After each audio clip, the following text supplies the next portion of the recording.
मिलिंद नार्वेकर यांनी पुन्हा एकदा गीता गवळी यांची भेट घेतली आहे। दगडी चाळीच्या देवीच्या दर्शनावेळी ही भेट झालेली आहे। आगामी महापालिका निवडणुकीच्या पार्श्वभूमीवर या भेटीला विशेष महत्त्व आहे असं मानलं जात आहे।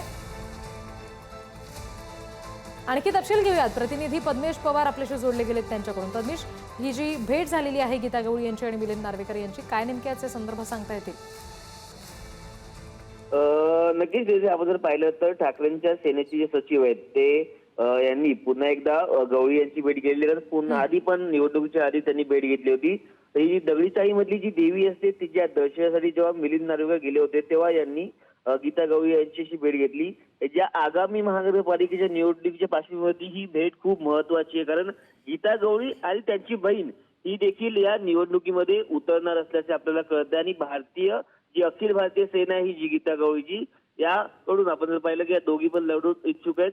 आणि आपण पण पाहिलं तर गीता गवळी या विधानसभेसाठी देखील भायखळा विधानसभेसाठी इच्छुक होत्या। त्याच्या आधी देखील मिलिंद नार्वेकर यांनी त्यांची भेट घेतली होती। त्यामुळे आता या भेटीला एक वेगळं महत्व आहे, कारण शिवसेना यांना पाठिंबा देणार का गीता गवळी त्यांची बहीण शिवसेनेत येऊन निवडणूक लढणार का, हे पाहणं महत्वाचं असणार आहे। अगदी पद्मेश, धन्यवाद या सगळ्या माहितीसाठी।